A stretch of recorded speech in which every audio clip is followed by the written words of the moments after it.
Ano ang naghihintay sa atin sa taong 2027 at sino-sino ang mga pinakamaswerte for the year 2027 na Year of the Fire Goat?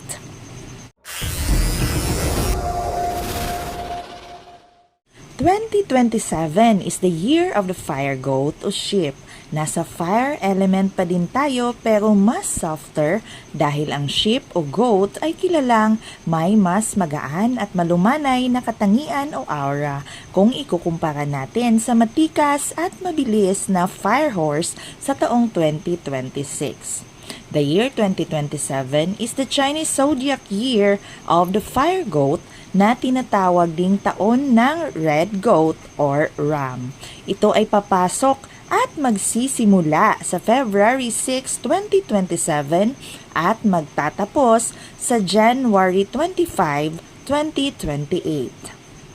Pero bago natin alamin kung sino-sino nga ba ang mga pinakamaswerte sa taong 2027 na Year of the Fire Goat, alamin muna natin ang preview ng mga bagay, elemento at pangyayari na maaaring mangyari at makaakibat ng Year of the Fire Goat sa susunod na taon. Ang mga huling taon ng Fire Goat ay noon pang year 1907 at 1967 o nangyayari lamang ito kada ika-6 na po o 60 years.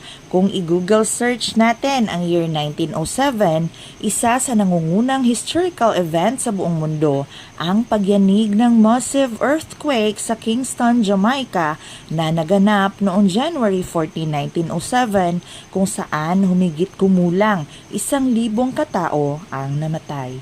Pero sa taong 1907 din unang nagpailaw at nagkaroon ng New Year's Eve ball drop event na kilala ngayong Times Square celebration. Matatandaang sa taong 1967 naman naganap ang Six-Day War sa pagitan ng Israel at Egypt, Jordan at Syria kung saan nanalo ang Israel. And the same year, 1967, December 3, the world's first successful human heart transplant happened in Cape Town na isinagawa ng isang South African surgeon na si Christian Bernard. Isa itong patunay na ang taon ng Fire Goat ay may magkatumbas na dala at kaakibat na mga bagay. May kaguluhan at takot, pero meron ding napakainit at mahalagang tagumpay. The fire goat represents a steady, warm candle flame instead of a roaring fire. Iba ito sa init, bilis, lakas at wildfire na dala ng 2026 na Year of the Fire Horse. People born in this year are seen as artistic, gentle, empathetic, and deeply creative at may inner grit o sadyang may matitibay at malalakas na loob. Goats or sheep get along best with rabbits, horses, and pigs, samantalang medyo di sila magkasundo ng ox, dogs, at rats. Ayon sa Chinese Zodiac Prediction Chart, sa taong 2027, mas aangat lalo ang mga taong ipinanganak under the Year of the Dragon dahil sadyang naaayon at katugma ang elementong apoy para sa mga dragon. Kasama sa masiswerte sa taong 2027 ang ipinanganak under the Year of the Monkey at Year of the Rat. The year 2027 will bring strong prospects for career growth, financial expansion, and personal success to these specific animals. Ayon sa Chinese Zodiac Lucky Prediction Chart, para sa taong 2027 Year of the Fire Goat, ay may 3 Chinese animal zodiac ang nasa pinakamaswerte at sinasabing top luckiest para sa taong 2027 at may 3 ding nasa supporting category ang level ng swerte. All in all, may 6 na Chinese animal zodiac ang nasa lucky side para sa taong 2027 na Year of the Fire Goat o Sheep. Excited na ba kayong malaman kung sino ang nasa top luckiest sign for the year 2027? So hindi na natin patatagalin at ito ay pangungunahan ng naunang sinabi na Year of the Dragon.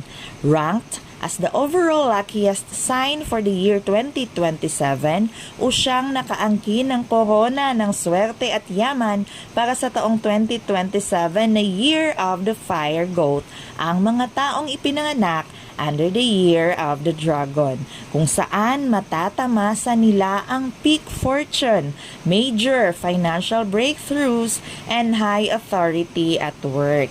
Kinabibilangan ito ng mga taong ipinanganak sa taong 1940, 1952, 1964, 1976, 1988, 2000, 2012 at 2024.